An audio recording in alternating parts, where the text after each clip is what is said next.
Hi there and welcome. It's so lovely to have you here, listening to Mom's stories. This story is called John and the New Bike. John woke up with butterflies in his stomach. It was his birthday, 11 years old today. When he came down the stairs, his mom was in the kitchen with hot cocoa and fresh rolls. She was smiling a little extra today. Ready for your present? She asked. He nodded eagerly, and when she opened the patio door, there it was, a brand new bike. Blue and black, with shocks and disc brakes and everything. Just like the one he'd pointed out in the catalog. His heart nearly jumped out of his chest. Mom, did you? He looked at her. She nodded, eyes glistening a little. I wanted you to have something real. Something you can use for years. John knew how hard she worked. How she rarely bought anything for herself. That his dad was gone. And now she had spent her savings on him.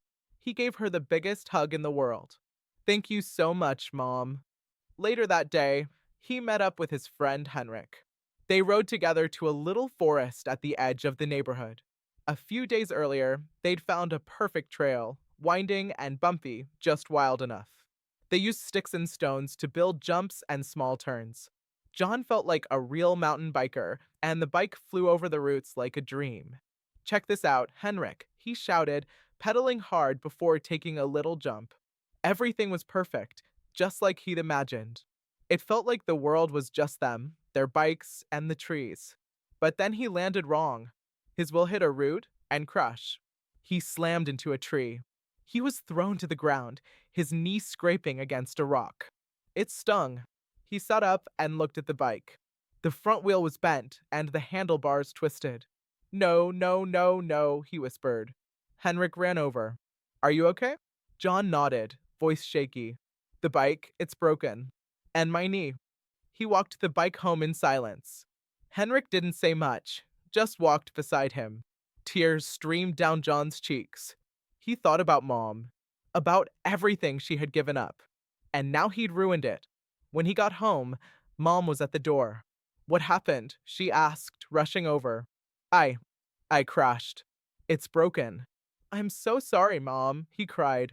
You spent all your money, and I couldn't even take care of it. She knelt beside him and gently wiped the blood from his knee with a cloth. But you're not broken.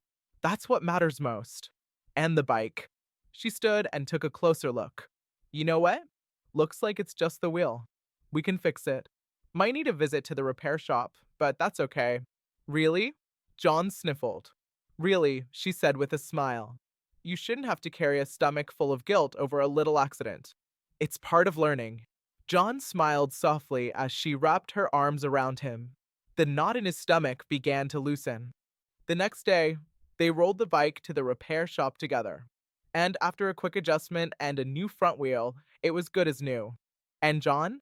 He biked home with a helmet, a bandage on his knee, and a heart full of relief and gratitude. Thank you for listening to the whole story. Now it's time to close your eyes and drift off to sleep. And listen, if you want, you can write your name in the comments. Maybe the next story will be about you.